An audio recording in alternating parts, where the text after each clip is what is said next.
Hello everyone, welcome back to my new vlog. तर तुमचं माझ्या किचनमध्ये आज स्वागत आहे.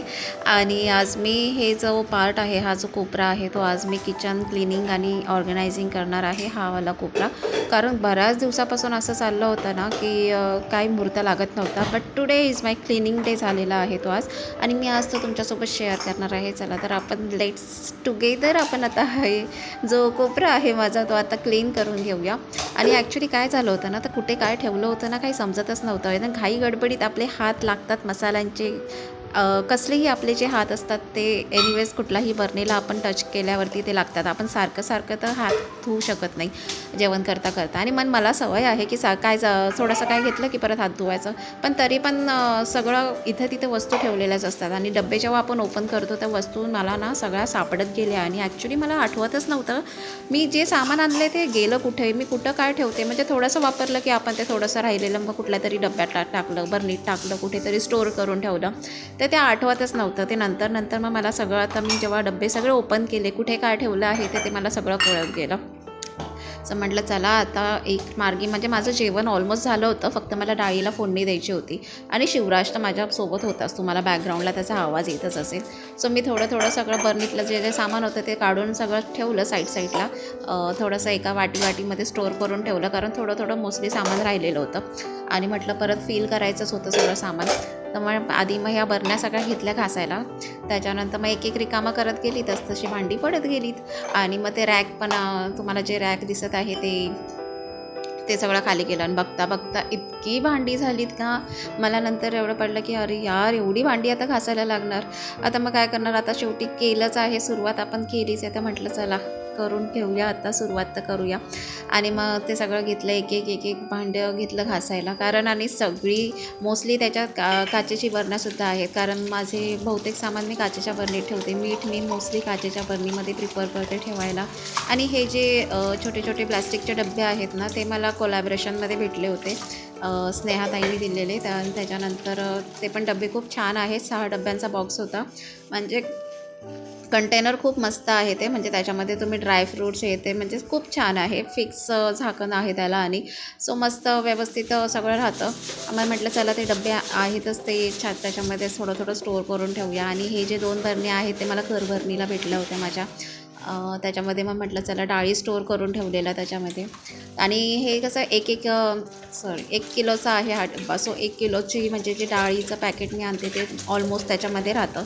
आणि एवढी भांडी घासते तरी म्हटलं भांडी अजून संपत का नाही आहेत असं झालं होतं. म्हणजे एवढं असं वाटत होतं अरे मी किती वेळ झाला मी भांडीच घासते असं होत होतं सारखं माहिती आहे. आणि मग नंतर चला एक आवरत गेलं कामाने. कधी पूर्ण दिवस गेला भांडी घासण्यात काही कळालं नाही. म्हणजे भांडी घासायला तर गेलाच मोस्टली वेळ. त्याच्यानंतर ते सगळं काउंटर टॉप क्लीन करायला, ते सगळं क्लीन करायला ना खूप खूप वेळ गेला.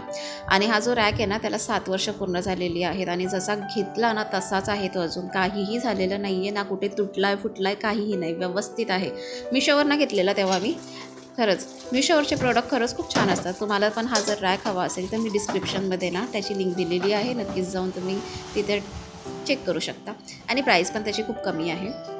सो खूप छान रॅक आहे. तर म्हटलं आता हा भाग आहे तो क्लीन तर करावाच लागेल. आता एवढं सगळं काढलं आहे. आता म्हटलं हा जो इथला कोपरा जो ठेवलेला खास ओव्हनसाठी ठेवला आहे आम्ही हा कोपरा. पण ओव्हन काय आमचा तिथे लागलाच नाही आहे, कारण आमचा ओव्हन आहे तो महाडच्या घरी आहे तसाच. तो आता बंद झालेला आहे, पण तो आता रिपेअर करायला बघू कधी मुहूर्त भेटतो आहे. त्याच्यानंतर म्हटलं चला आता जोपर्यंत ओव्हन नाही तोपर्यंत मी असं माझं छोटं सामान काय आहे ते सगळं त्याच्यामध्ये ठेवून देते. जसं काय आता टमॅटो केचप यांचं औषध, दुधामध्ये जे घेतात औषध, तर मसाल्याचा डब्बा, इथे असं छोटं लोणच्याच्या बरण्या त्या मोस्टली तिथंच असतात. तो काउंटर मग तसा त्याच्यामध्ये ठेवून दिलेला आहे. आता सध्या ओव्हन नाही तर मग तसा यूज करते त्याचा. काहीतरी म्हटलं ठेवायला आपल्याला, नाहीतरी किचन कितीही मोठा असला तरी आपल्याला वस्तू ठेवायला जागा कमी पडते. बरोबर आहे की नाही, मला नक्की कमेंट करून सांगा. आणि इथं मग माझी भांडी होती सगळी घासून झालेली. आणि मी ऑलमोस्ट मग ती सगळी सुकायला ठेवली होती. नंतर मग ती व्यवस्थित पुसून घेतली आणि मग डाळी भरायला सुरुवात केली. एकामध्ये तूर डाळ आणि एकामध्ये मूग डाळ असे भरून घेतलं. आता हे बघा, डाळीचा हा 1 किलोचा पॅकेट आहे आणि बरोबर 1 किलोचा पॅकेट हा ह्याच्या डब्यामध्ये हा बसतो. म्हणून हे बरे पडतात मला, म्हणून मी ह्याच्यामध्ये ना डाळी स्टोअर केल्यात. ॲक्च्युली मी आधी विचार केलेला की एकात चहा पावडर आणि एकामध्ये साखर टाकेल, पण आता पावसाळ्यात काय होतं माहिती आहे का, पावसाळ्यात असो या कधीही म्हणजे साखरेला मुंग्या लागतात आणि मग हे असे डबे असले ना तर हमखास मुंग्या जाणार. म्हणून मी साखरेसाठी वेगळा डब्बा ठेवला आणि त्याच्यात लवंगा टाकून ठेवल्यात, भरपूर लवंग टाकून ठेवल्यात. आणि साखरेचा पण माझा 1 किलोचा डब्बा आहे, म्हणजे 1 किलोचं पॅकेट साखरेला फोडलं की बघायला नाही लागत. आणि मग त्याच्यामध्ये 8 ते 10 लवंग टाकून ठेवते, म्हणजे त्याला मुंग्या लागणार नाहीत. आणि मिठाची बरणी मी आता ही जी काचेची आहे तीच ठेवलेली आहे आणि ह्याच्यामध्ये मी मिठाच्या ह्याच्यात 2 लवंगा टाकून ठेवते. मीठ पण पावसाळ्यात कधी कधी पाणी लागतं, मिठाला पाणी सुटतं हे ते, म्हणून मग मी त्याच्यामध्ये ना 2 लवंग टाकून ठेवल्याच्या काही होत नाही मिठाला आणि काचेच्या बरणीत चांगलं राहतं मीठ. आणि चहा पावडरसाठी आता मी हा छोटासा डब्बा केलेला आहे. आधी तुम्हाला माहिती आहे माझा लाल कलरचा डब्बा होता आणि आता माझं फायनली मी हा किचनचा कोपरा ऑर्गनाईज केलेला आहे. तर तुम्हाला आजचा हा व्लॉग आणि जे ऑर्गनाईज केलं आहे ते कसं वाटतं आहे मला नक्की कमेंट करून सांगा. व्हिडिओ आवडला असल्यास व्हिडिओला एक लाईक नक्की करा, शेअर करा आणि छान छान कमेंटसुद्धा करा प्लीज. आणि जर तुम्ही माझ्या चॅनेलवर नवीन असाल तर प्लीज माझ्या चॅनेलला सबस्क्राईब करायला विसरू नका. भेटूया आपण पुन्हा एका नवीन व्लॉगमध्ये. तोपर्यंत सर्वांनी काळजी घ्या. Take care to all. Bye.